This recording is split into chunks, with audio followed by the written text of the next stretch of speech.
आज म एकदम स्पेशल भिडियो बनाउँदैछु जसलाई निन्द्रा लाग्दैन।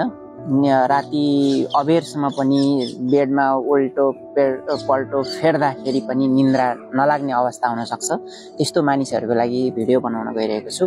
जस्तै अब निन्द्रा नलाग्ने कारण जस्तै अब 2 बजे दिउँसोको 2 बजेदेखि उता चाहिँ अब यस्तो कोकहरू खाइयो भने अथवा एक्सेल कोक अथवा इनर्जी ड्रिङ्क्सहरूमा चाहिँ क्याफेन हुन्छ। यसलाई ट्रान्सलेट गर्दा देखिन्छ क्याफेन हुन्छ यसमा। र त्यसले गर्दाखेरि अब जस्तो कफी खाँदाखेरि पनि कफीमा नि क्याफेन हुन्छ। त्यसले चाहिँ हाम्रो ब्रेनलाई चाहिँ एक्टिभ बनाइराख्छ। हाम्रो शरीर टायर्ड एकदम टायर्ड थकित अवस्थामा भए पनि त्यो क्याफेनको कारणले गर्दा हाम्रो ब्रेनसँग जुन नर्भ्स र ब्रेनसँग कम्युनिकेसन हुन्छ त्यो कम्युनिकेसन चाहिँ ब्रेक गरेर हाम्रो शरीर थाकेको इन्फर्मेसन चाहिँ त्यहाँसँग पुग्न सक्दैन राम्रोसँग। र त्यस कारणले गर्दा चाहिँ शरीर चाहिँ एकदम एक्टिभै छ है भन्ने हुन्छ र त्यस कारणले गर्दा उसलाई निन्द्रा लाग्दैन। अब निन्द्रा नलाग्ने धेरै कारणहरू हुनसक्छ। त्यसमध्ये अब कुनै टेन्सनले पिरले अथवा केही अरू कुराहरूले पनि हुनसक्छ।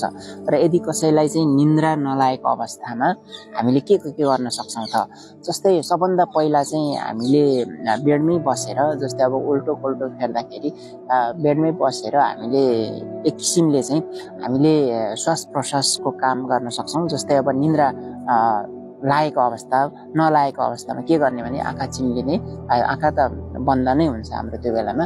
र त्यसपछि हामीले गहिरो सास लिने,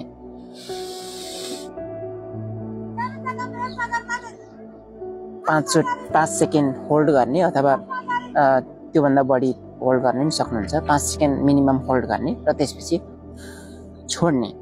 र यसरी यो प्रक्रिया चाहिँ तपाईँले निन्द्रा ओछ्यानमै गर्ने।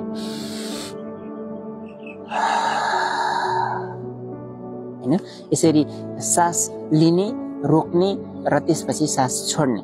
यो प्रक्रिया तपाईँले एकदम स्मुथली एकदम कुल भएर सोचेर गर्नुभयो भने तपाईँलाई निन्द्रा लागेको पत्तै हुँदैन र तपाईँ राम्रोसँग निदाउन सक्नुहुन्छ।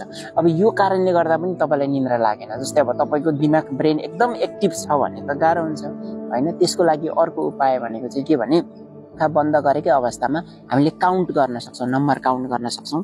जस्तै 1 2 3 4 5 6 अथवा 1 2 3 4 5 6 अथवा ब्याकवर्ड्स पनि जानु सक्नुहुन्छ। 100 99 98 97 96 95 94 93 हुँदै पनि जान सक्नुहुन्छ। तर तपाईँले चाहिँ अब लगभग तपाईँ एकदम अलिअलि थाक्नु भएको छ, अलिअलि चाहिँ ब्रेन एक्टिभ भएको कारणले गर्दाखेरि तपाईँ निन्द्रामा पुग्नु भएको छैन भने चाहिँ त्यही 60 70 80 90 पुग्ने बित्तिकै तपाईँ निदाउन सक्नुहुन्छ। तर तपाईँको ब्रेन धेरै नै एक्टिभ भइरहेको अवस्था छ भने चाहिँ तपाईँले 100 सम्म पुगेर नि 200 300 सम्म नि काउन्ट गर्न सक्नुहुन्छ। कहिलेकाहीँ 400 500 काउन्ट गर्दा नि नभएको अवस्था नि हुनसक्छ। त्यो नभएको अवस्थालाई चाहिँ धेरै तपाईँको एकदम तपाईँ खुल्ला निन्द्रा खुलिसकेको अवस्था हुनसक्छ। त्यो अवस्थालाई चाहिँ हामीले अर्कै तरिकाले गर्न सक्छौँ। ल यो एउटा 2 सेकेन्ड प्रोसेस भयो हैन। अब अर्को प्रोसेस भनेको चाहिँ जस्तै तपाईँले यो आँखा बन्द गरेर तपाईँले यो हाम्रो यो थर्ड आई हुन्छ, यो ट्रायङ्गल हाम्रो यो हेडको ट्रायङ्गलभित्र थर्ड आई हुन्छ। थर्ड आईमा चाहिँ दिमागलाई ब्रेनलाई चाहिँ फोकस गर्नुहोस् हैन। थर्ड आईमा फोकस गर्नुहोस्। थर्ड आईमा फोकस गरेर तपाईँ चाहिँ अन्धकारमा एउटा उज्यालो किरण सम्झिनुहोस् र एकदम फोकस गर्नुहोस् हैन। थर्ड आईमा एकदम फोकस गर्नुहोस् र एउटा चाहिँ किरण को रूपमा लिनुहोस् र त्यो भित्र प्रवेश गर्ने कोसिस गर्नुहोस् हैन। थर्ड आई सोचेर हो त्यो प्रवेश गर्ने हो। तपाईँ एकदम गहिरो तरिकाले डिपली तपाईँले त्यो लेभलमा सोच्न जानुभयो भने तपाईँ सोच्दा सोच्दै त्यहाँ हराउनुहुन्छ र तपाईँ निदाउन सक्नुहुन्छ हैन। यो 3टा प्रोसेस चाहिँ एकदम इम्पोर्टेन्ट छ निन्द्रा नलागेको अवस्थामा। तर अब तपाईँ त्यस्तो गर्दा पनि निदाउन सक्नु भएको छैन भने चाहिँ बेडमा सुतेर आवश्यक छैन। किनभने तपाईँको ब्रेन पुरा फुल्ली एक्टिभ छ। त्यस कारणले गर्दाखेरि तपाईँले चाहिँ तपाईँलाई त्यो बेडमा उल्टो पल्टो भएर बस्नुभन्दा तपाईँ उठेर एउटा ध्यान मुद्रामा बस्न सक्नुहुन्छ हैन। ध्यान मुद्रामा पलेटी कसेर ध्यान मुद्रामा बसेर चाहिँ तपाईँले एउटा साधना पनि जस्तो सोचेर पनि गर्न सक्नुहुन्छ अथवा ओमकार ओ